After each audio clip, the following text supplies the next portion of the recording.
Então foi uma pesquisa da estrutura química dos componentes químicos desses produtos para entender o que está acontecendo nesse processo dos passos 1, 2 e 3 e o quão importante é esses 3 passos por um profissional qualificado.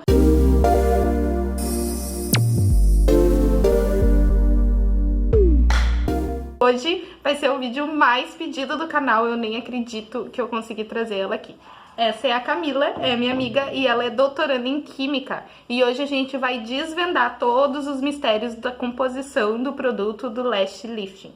Primeiro, eu gostaria de dizer para vocês que é muito importante que a Camila não tem nenhum envolvimento com marca nenhuma. Ela também não tem nenhuma especialização em lash design, ou seja, ela não tem conhecimento a fundo dos produtos. O que a gente fez aqui foi um apanhado, a gente fez uma pesquisa, né, em relação a um pouco da composição do produto que eu consegui no site da Refactosil, que eles também têm um kit designado de Lash Lifting, e a gente foi procurar nessa composição entender melhor como funciona o processo de curvatura, o processo de nutrição, enfim, todo o processo do Lash Lifting, e a gente vai poder falar melhor para vocês. Eu vou fazer algumas perguntas para Camila, né, querida? E ela vai responder as minhas perguntas, né, de acordo com o que a gente deu uma lida e uma estudada como referência à composição que tem no site da Refactosil, tá? Principalmente sobre o passo 1 e 2 dos produtos. Então, Camila, o que exatamente faz os produtos, o passo 1 e 2, e por que a gente precisa aplicar os dois e nessa ordem? Tá, então para um melhor entendimento desses passos 1 e 2, a primeira coisa que a gente deve saber é que a constituição do fio do nosso cabelo, ela é feita praticamente por 90% de queratina. A queratina é uma proteína muito grande, constituída por diferentes aminoácidos, vários aminoácidos, dentre eles o aminoácido que é essencialmente constituído pela queratina é a cisteína. A cisteína, ela contém pontes de sulfeto, ou seja, vou deixar bem claro para vocês para que não fique de uma forma muito técnica e química. Essas pontes de sulfeto são ligações entre o elemento enxofre. Então, é uma ligação enxofre-enxofre. Então, o que acontece? Pessoas que contêm o cabelo muito crespo, encaracolado, significa que elas contêm uma maior quantidade dessas pontes de sulfeto de cisteína. Então, esse enovelamento do cabelo crespo significa que a pessoa contém uma maior quantidade de pontes de sulfeto de cisteína no cabelo. Tá, então no caso a gente pode considerar o fato de não ser cabelo e ser cílios pela genética mesmo. Então significa que provavelmente uma pessoa que tem o cabelo mais grosso, mais encorpado, mais cacheado, ela também vai ter essa estrutura nos fios dos cílios e pelos em geral, né? Sim, dos pelos em geral, os cílios, tanto os cílios quanto o cabelo. Então, da mesma forma que acontece com o cabelo, acontece com os cílios. E o que exatamente faz o passo 1 nessa estrutura, então? Então, o passo 1 é a utilização do produto, o Salperme, que é um produto de nome comercial. Esse Salperme, ele é constituído por um produto químico, que ele é o produto, por vários produtos químicos, uma composição química onde o principal deles é o tioglicolato de amônio. Esse tioglicolato de amônio, em termos químicos, ele é um agente redutor. O que significa isso? Ele vai reduzir essas pontes enxofre da cisteína, quebrando essa ligação enxofre da cisteína. Então, aquele enovelamento helicoidal, ele vai sendo destruído pelo tioglicolato de amônio. Ou seja, o primeiro passo, ele vai acontecer a quebra das ligações de sulfeto, ocorrendo uma maior maleabilidade da queratina. Então, no caso, a gente aplica o produto 1, ele faz toda essa quebra na estrutura do fio e ele vai conseguir, então, adquirir uma nova forma que seria de acordo com os moldes que a gente escolhe, então, né? Sim. Por isso que a gente precisa utilizar pads de diferentes tamanhos. Lembra que eu sempre digo pra vocês que permanente de cílios é diferente de lash lifting? Um dos pontos é isso, porque a gente utilizava os bobs no lash lift, no permanente, perdão, a gente utilizava os bobs e eles só tem um tamanho e uma espessura muito pequenininha. Então, o que que significa? Significa que tu vai fazer essa quebra em fios diferentes, como a Camila explicou, de estrutura diferente, mais comprido, mais fino, mais, enfim. E a gente precisa ter exatamente o molde para que a gente consiga fazer essa quebra e que dê essa maleabilidade em cima do molde que a gente escolheu, para que a gente tenha um resultado bom, né? Então, o primeiro passo, que é o passo da destruição dessas pontes enxofre da cisteína, que é um dos aminoácidos contidos na queratina do cabelo. Essa destruição, ela gera uma maior maleabilidade da queratina, e essa maleabilidade da queratina, quando o fio do cabelo, ou enfim, o fio dos cílios, ele tá disposto nesse molde que a Sayuri tá falando, essa maleabilidade no molde é que vai gerar a curvatura dos cílios no lash lifting. E o segundo passo seria o quê? A reconstituição dessas pontes de sulfeto que foram quebradas.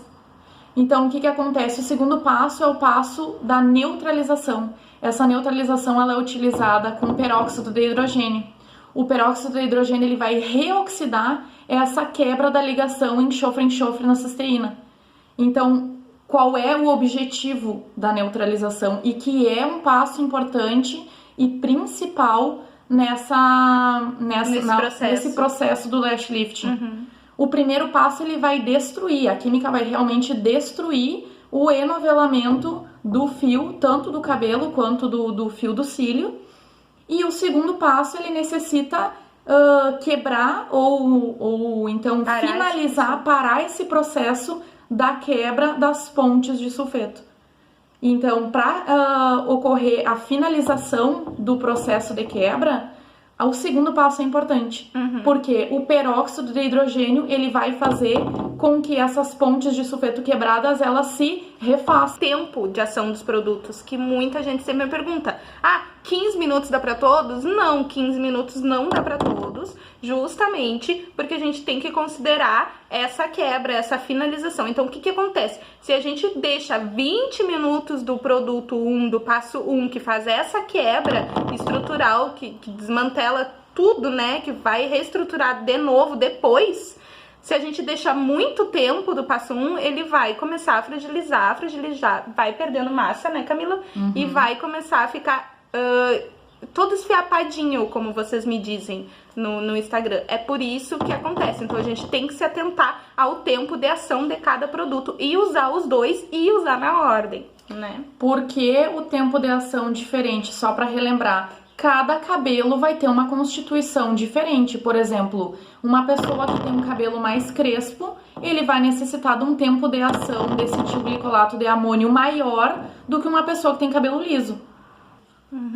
Então, só para seguir nessa parte de explicar a composição dos produtos 1 e 2, eu sempre falo para vocês que o produto realmente ele oxida. Então, a Camila aqui vai poder explicar um pouco melhor por que o produto oxida e o que eu quero dizer quando oxida e por que ele perde a validade, que eu já tenho um vídeo aqui falando para vocês 5 motivos pelos quais os cílios podem não estar curvando, e eu falo sobre a validade do produto. Eu vou deixar aqui embaixo, mas a Camila vai explicar melhor por que o produto oxida, se ele realmente oxida.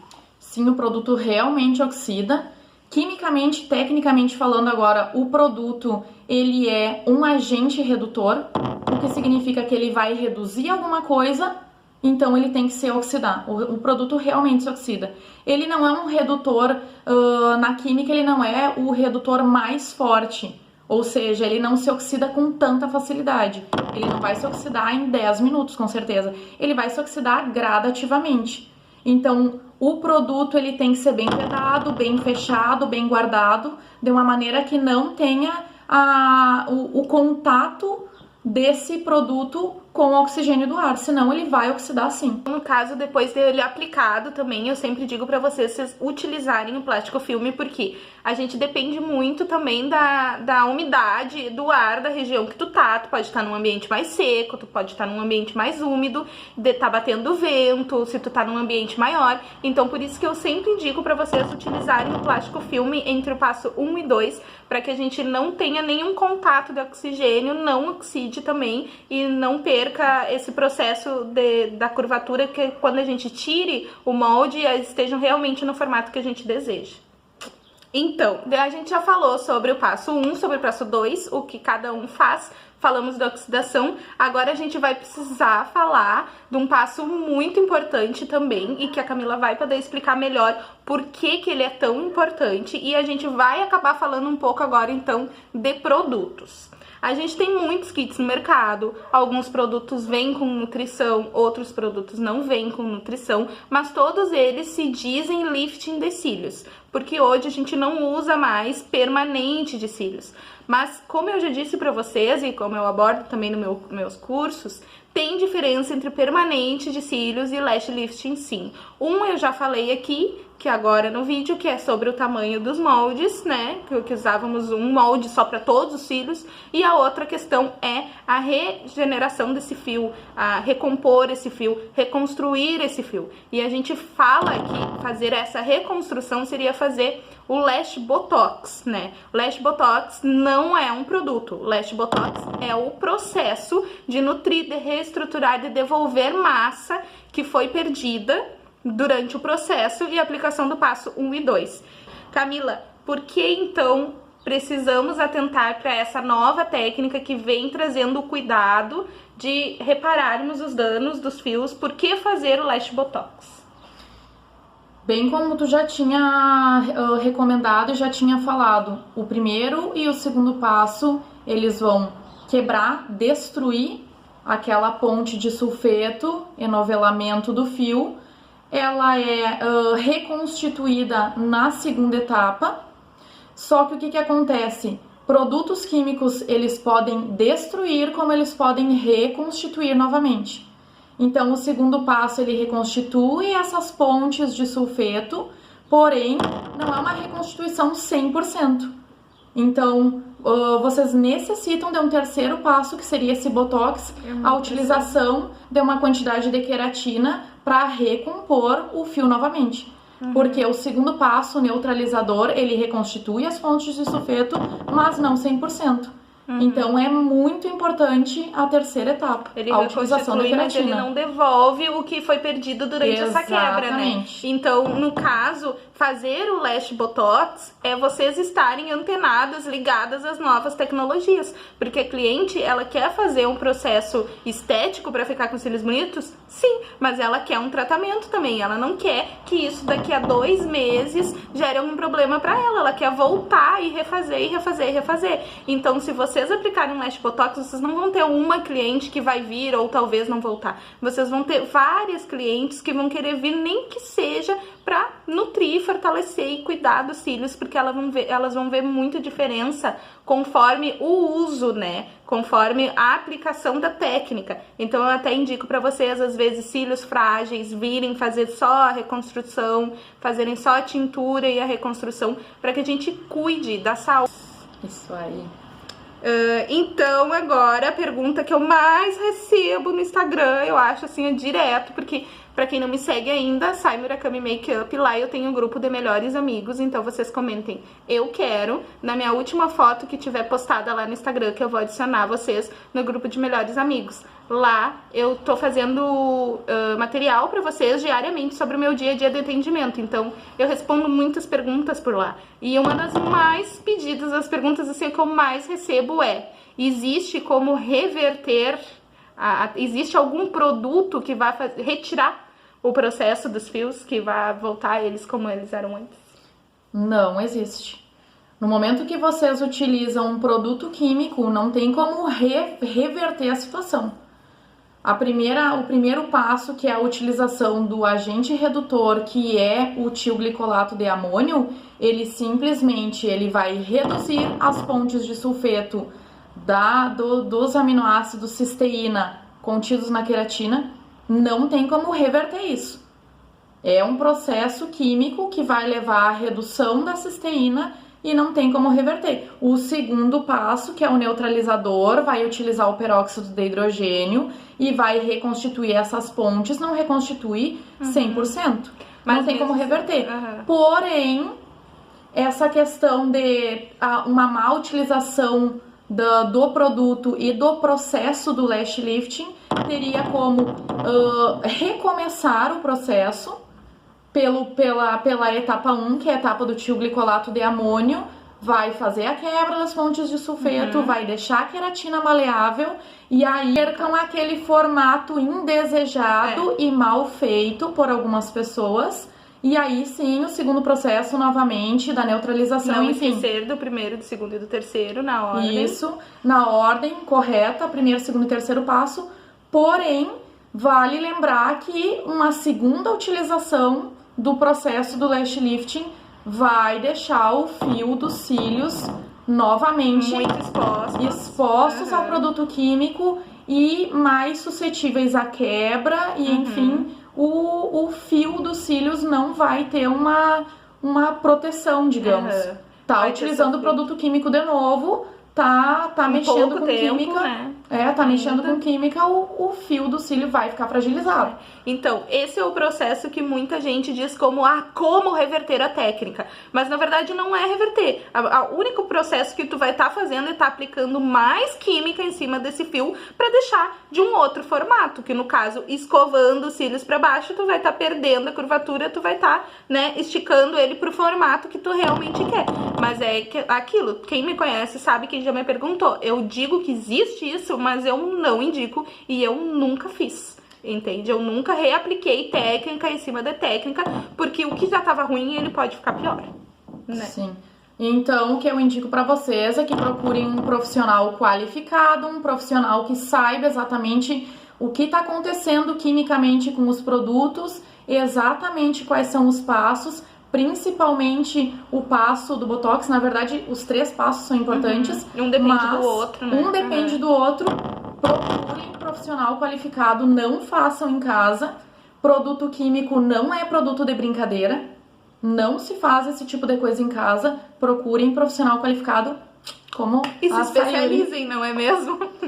Então, e vale lembrar, pessoal, que eu não sou química especializada nesse tipo de produtos de estética, enfim. Tudo que a gente fez aqui foi tentar procurar informação para trazer para vocês, mas isso é só um aconselhamento, ninguém tá dizendo nada que é assim ou assado, tanto é que a gente evitou falar de marcas, eu só falei de marca que foi a nossa referência, que tá no site da Reflectocil, que eu vou deixar aqui embaixo o link, onde diz a composição dos produtos, e todo mundo sabe que a Reflectocil tem um kit de lash lifting, e então a gente pegou a composição do passo 1 e 2 lá no Reflectocil, lá no site da Reflectocil, para ter um parâmetro de como pesquisar isso, mas nós pesquisamos, enfim, no Google, em trabalhos publicados, para saber exatamente como poderia ser. Então, assim, teoricamente, que olhando pela composição dos produtos, a Camila pode dizer que teoricamente o produto 1, 2 e 3 agiria assim, dessa forma, né? Sim, procurando pela informação do produto dessa marca. Então, nós procuramos a estrutura química dos produtos utilizados e, enfim, eu fui tentando entender o que acontece quimicamente, analisando o que acontece quimicamente com esses produtos. Óbvio que ela não pegou os produtos, não levou para o laboratório, não decompôs, não tirou exatamente de cada um do que eu tô usando agora para saber porcentagem, quantidade, tudo. Enfim, tudo que a gente tá trazendo aqui é uma teoria, uma avaliação geral do que acontece com esses produtos. Então tá, show, foi isso aí, espero que vocês tenham gostado do vídeo, não esqueçam de se inscrever aqui no canal para que eu continue trazendo pessoas maravilhosas para nos ajudar nesse mundo do lash lifting. Um beijo, até mais!